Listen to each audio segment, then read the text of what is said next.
Ito ay ipatatalo mo na lang doon po sa presyo dahil napakababa po talaga ng kalamansi. 450, napako po sa presyong 450 mga ka-farmers. Ito naman po yung ginagawa po natin. Tayo na po ang pumipitas para hindi po makuha yung mga maliliit. Pagka ating iginro po ito, halos wala pong matitira ng kalamansin natin.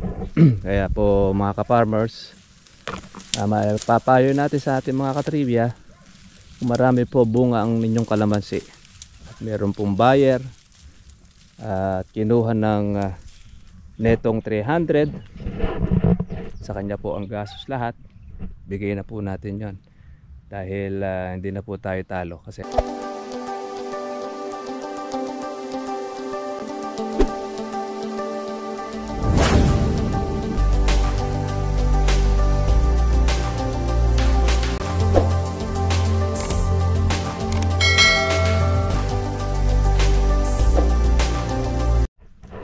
good morning po sa inyo mga katribya at welcome po sa aking YouTube channel. Kamusta po kayong lahat? Ito po at tuloy-tuloy na po yung ating pong pagpitas nitong ating kalamansi. Bago po madumilaw ang ating pong mga pitasin ay kailangan na po natin siyang agapan. Kaya doon po sa ating mga subscriber, hanggat po pwede merong buyer na kumukuha sa inyong kalamansi, ay kunin nyo na, bigyan at pitasin nyo na po ng pitasin ng kalamansi para po yung pong ating mga pansunod ay lumaki. Kaya kumbaga sa isang kuwan, sa isang sugal mga katribya, ito ay ipatatalo mo na lang doon po sa presyo dahil napakababa po talaga ng kalamansi. 450, napako po sa presyong 450 mga ka-farmers. Ito naman po yung ginagawa po natin. Tayo na po ang pumipitas para hindi po makuha yung mga maliliit. Pagka ating iginro po ito, halos wala pong matitira ng kalamansin natin. Kaya po mga ka-farmers, papayo natin sa ating mga katribya, kung marami po bunga ang ninyong kalamansi at meron pong buyer at kinuha ng netong 300, sa kanya po ang gastos lahat, bigay na po natin yon dahil hindi na po tayo talo. Kasi itong bunga nito, bunga ng tagulan, at yan naman po talaga ay bagsak po talaga presyo. Although medyo bumibilis-bilis po ngayon ng bentahan, ganoon naman talaga mga ka-farmers. Pagka po nauubos ang saksa ng ating kalamansi, doon naman po mga katribya po tumitinag po ang presyo. Kaya ibitas na po natin mga farmers yung lahat ng po pwede. Ayan, after po kasi nito ay lalabasan po ito ng another po na bulaklak. Lalagyan po natin muli mga ka-farmers po ng ating organic para po naman yung ating pong pansunod. Ito yung mga dulo na yan, magkaroon ng another uli na bulaklak. Yan. Tapos lumaki po yung mga maliliit na ito na mga buko. Yan.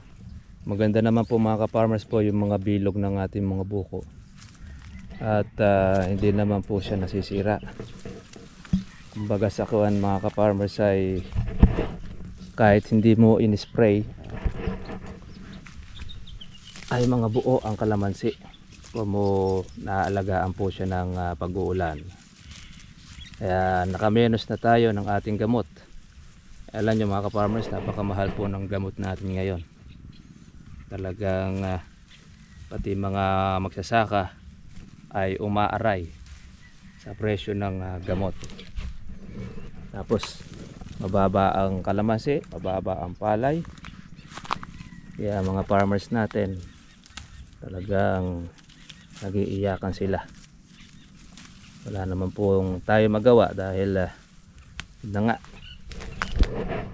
yung mga korupsyon naman ay kaliwat kanan.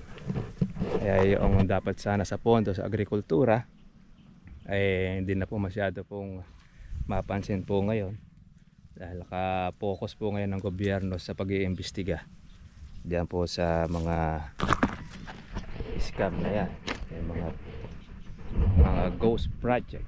Ako, talaga namang bilyon-bilyon mga ka-farmers po yung nauubos.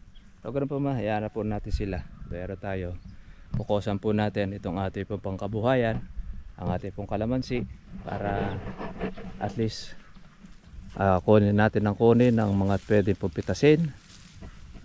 Kung magkagayon po ay para mapalitan po ng panibago, tapos lumaki po yung ating pong pansunod. Meron tayong aasahan na itong buwan ng October ay tuminag po muli ang presyo ng kalamansi. Ito po, meron na tayo mga farmers po na pitas na isang bag. Medyo na-delay po yung ating red bag kaya sa sako muna natin. Kaya lang, kailangan ito ay ating pong mahakot at mahalayhay para at least hindi po siya masira. Bagamat medyo tanghali na tayong pumitas, pero para iwas pa rin po doon sa pagkaluto. Maganda-ganda po mga farmers po ang panahon. Kaya okay naman po ngayon mga katribya.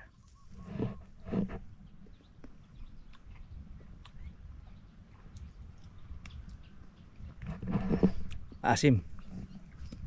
Pag nauuhaw tayo, may nakita po tayo mga katribya po na orange, na dilaw na dilaw. Yun po ang ating pantawid uhaw. Napakagandang vitamins. Kahit hindi ka na po magtimpla, meron ka ng vitamin C sa ating katawan. Sige, hakot muna po tayo mga farmers.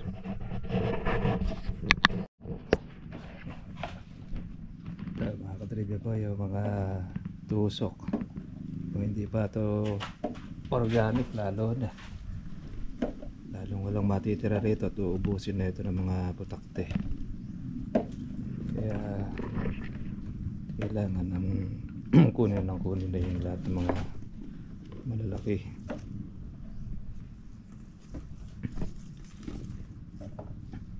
Kalamansi kasi basta't kuminis na ang balat,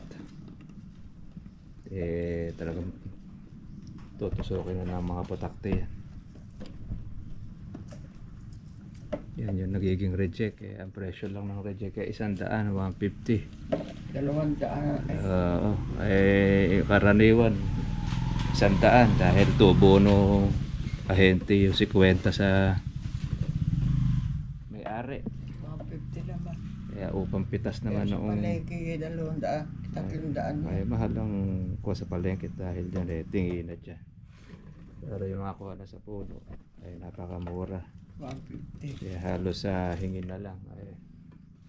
Hindi naman Sa akin hindi iuupa ng pitas. Kaya Pinapipitas mo yan, inuupa mo. upa mo.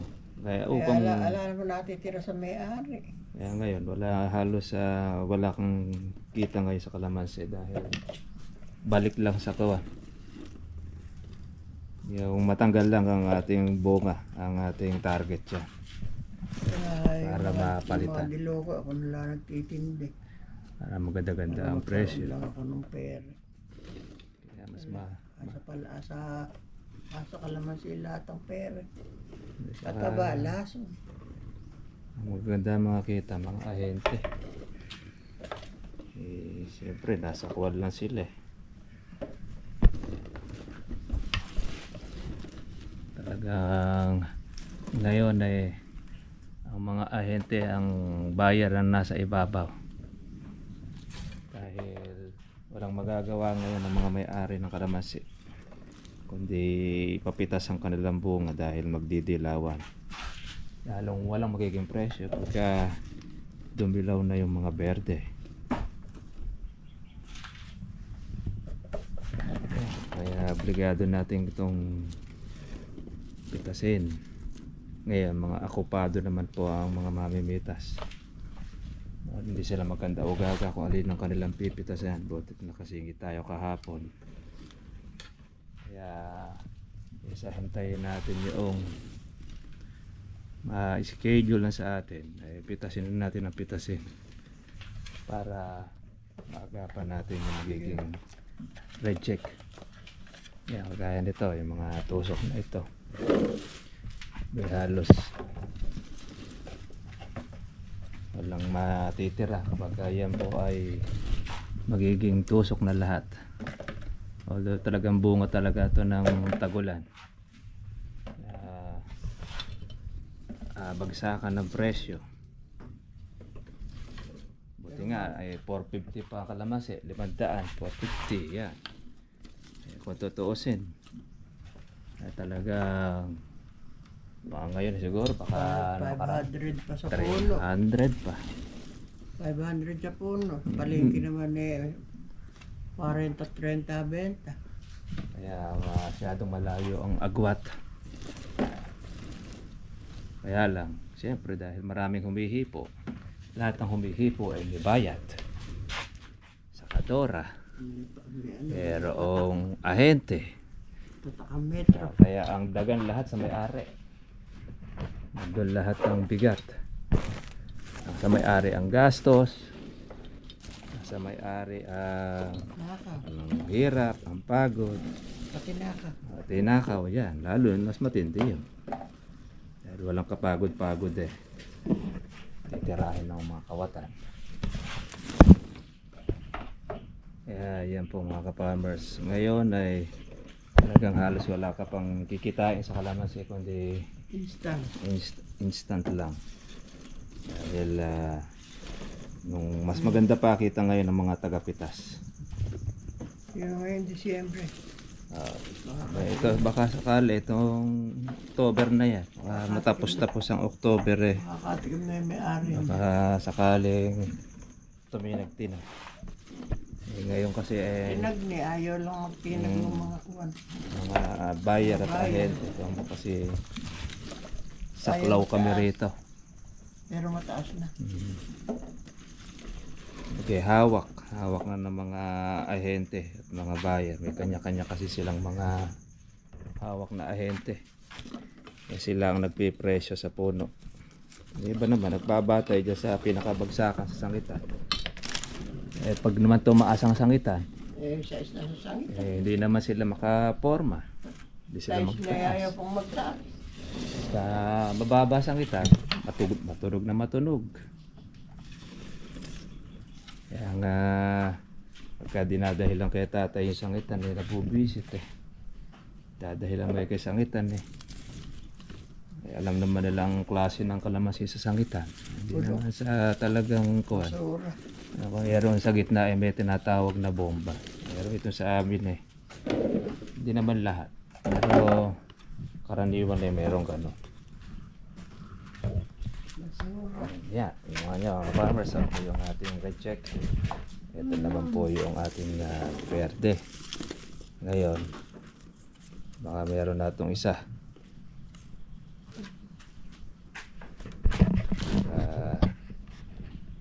Pitas pa tayo ulit. Ito mga kadribya po, ipitas natin, nakadalawa na tayo. Ayun pala nanay naman, pitas na rin siya. Yan, halos 4 ang hinog. Ito yung kanilang pitas. Kaya ngayon ay hindi na po talaga natin hahabulin talaga na tumaas ang kalamansi. Total, October na ngayon. Kaya yan, may pag-asa, may tsansa.